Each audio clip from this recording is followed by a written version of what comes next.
Before I start with the bulk of what I want to say, firstly, I want to make it clear that I hate that I have to title this video something which vaguely suggests I'm quitting YouTube for it to get views. I genuinely hate that. It's sadly where the ever-capitalising algorithm has pushed us. But at the same time, the title is accurate. I am done with YouTube in the sense that I've lost my patience with it. I'm just not conclusively done with it yet.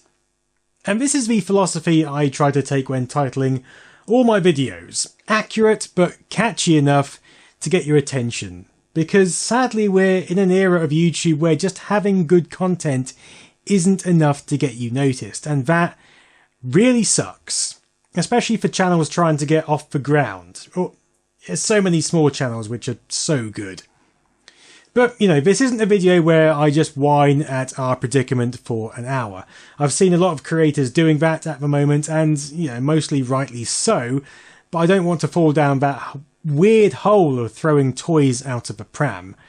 I essentially just want to catch up with you because it's been a hot minute since that's happened and I've got various things to get off my chest.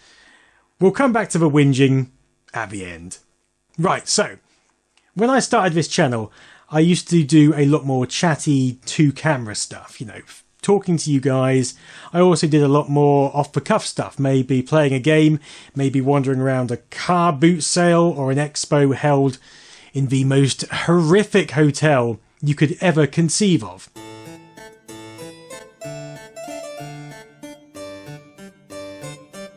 The Norbreck Castle was our destination. I desperately want to get back to doing stuff like that. Maybe not the hotel bit, but you know, you get the idea. It's just I've fallen down this hole of making longer and longer videos. And boy, do they take a lot of hours to make. Especially as I don't currently have anyone to help me with that process. But in making these videos, I feel like I've lost some connection to you guys. I just put a video out, talk about the thing, and then we move on. Things don't seem as personal, and I really want to re-establish that connection. Connection is far better than division after all. Especially parallel connections. Saying that, my video content, my video output has definitely been less than satisfactory this year, for which I apologise massively. I think that was due to several things. The first is, at the end of 2021, I was just feeling utterly burnt out with everything else that was going on as well, and just churning out video after video. It really does melt your mind after a while. So I needed a break. That break turned into focusing on other things I'd probably neglected in my life. You know, mental health, paperwork around me, general adult stuff, but also including other work responsibilities. And before I knew it, months had passed, and you know, here we are. But good has hopefully come from it, and indeed one of those things is a new book which is due out in October, which is just exciting. I'm excited about it. But this isn't a sales pitch, and you know, we can talk about that closer to the time. I can't talk because I'm too excited. Anyway, I'm hopefully back on track now. I do have some exciting ventures that I'm hoping to share with you in the coming months, including the prospect of an exciting new filming space, kind of space people can visit potentially, but we'll come back to that in due course because there's a lot of details to hammer out for that first. I've also noticed that there's been a mixed reaction to some more recent video output I've done. Some people are thrilled at these weird videos about the early internet and Mac's headroom. Others want a return to hardware, you know, Amiga, PCs, MS-DOS, the good stuff. So what I would say to that is really there's been no change to the channel. I always try to stick to something tech related, even if it's a bit more tenuous at times. But this is just how my mind works. I simply go in whatever direction the interest of my brain takes me. And recently that's been less hardware stuff and more historical mystery. But the hardware videos will come back. Trust me, I've got well, you just look around here. I've got a lot of gear to work through. I really want to bring back some hardware stories as well. I've just got into my own head about wanting them to be perfect, you know. So whenever I think about documenting the Super Nintendo's history or the Atari Lynx, I'm always like, are you ready? Can you cope with that? Are you ready for that? Can you do it justice? That's why I opted for a video on the Conix multi-system last year, because it just felt less daunting to make a video about a console that was never actually released. After all, if it's never released, how can people compare it to their own experiences? And that's different to doing something about a console that's super popular. But I'm working on it. That's this channel's roots. You know, I love making those videos, and I know a lot of you want to see them again. And that's kind of where this video stems from. You know, I was so disheartened when I put out my video on Bert is Evil a few weeks back for YouTube to just slap an age restriction on it and kill it off. Basically, you know, straying away from the innards of a Compaq 486 is a risky territory on YouTube nowadays.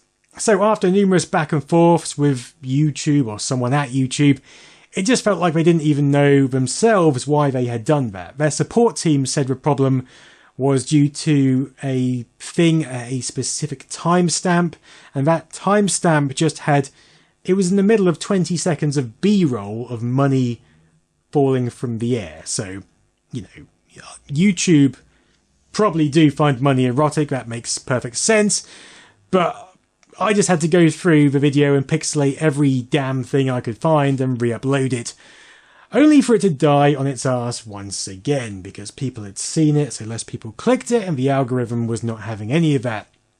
Yeah, the algorithm decided to display it to a small percentage of people based on what was happening in the first hour, and it's like, you've had your chance, now get out. But you know, this happens a lot on YouTube. You'll upload a video, YouTube will say that the click-through rate is perfect, it's great, that's, you know, that's the percentage of people who click on it after seeing it in their feed, but that less people are interested. And the only possible conclusion you can draw from that is that YouTube are serving it up to less people.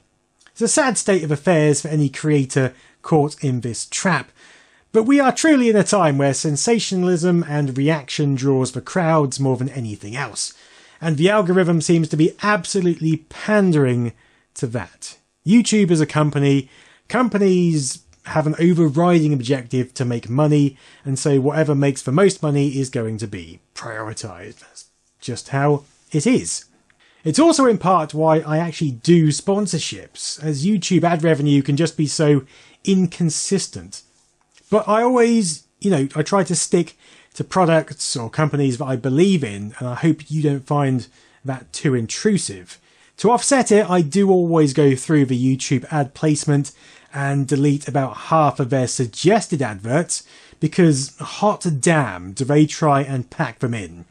Honestly, I don't know how it feels for you, but from my perspective, it feels a fairer experience for you and me to do it like that. You probably have less ad content to watch like that as well, as you can just literally skip past me babbling away. Anyway, if you've got creators you're fans of on YouTube, please do the following. 1. Click the notification bell. You know, I know it's a cliche, but it really does help, and you know that. 2. Follow them on social media. And 3. Check in on their home pages often. And if you can do any of that for my channel, I'd really appreciate it, because then you're keeping up to date with videos that you might want to watch rather than what YouTube is pushing at you. My social media links are in the description, along with a list of 10 small YouTube channels I desperately think you should check out. Because that's what I think the takeaway from this should be, this babbling rant. Check out smaller channels when you can. If you see a video pop up with not so many views, click on it, and if you like it, subscribe to that creator, because there's some incredible content on here. And it's a crying shame it's just not getting noticed, or not noticed in the way that things used to be on YouTube. Anyway, that's my monologue over. I don't know how much you feel like we've connected here, but I feel better for getting this off my chest. If, you know, I'd like to finish on saying Thank you so much for watching my content over the years. It means a hell of a lot. Thank you for liking, sharing, commenting, everything else. I do read as many comments as I can, and most of them are nice. Some of them are really nice. You get the odd crappy one, and negativity bias means that the human mind is always inclined to get upset about those ones, but that's the way the world is. Anyway, until next time, I have been Nostalgia Nerd. Thanks for watching this weird, rambling rant that I decided to put together. Toodaloo.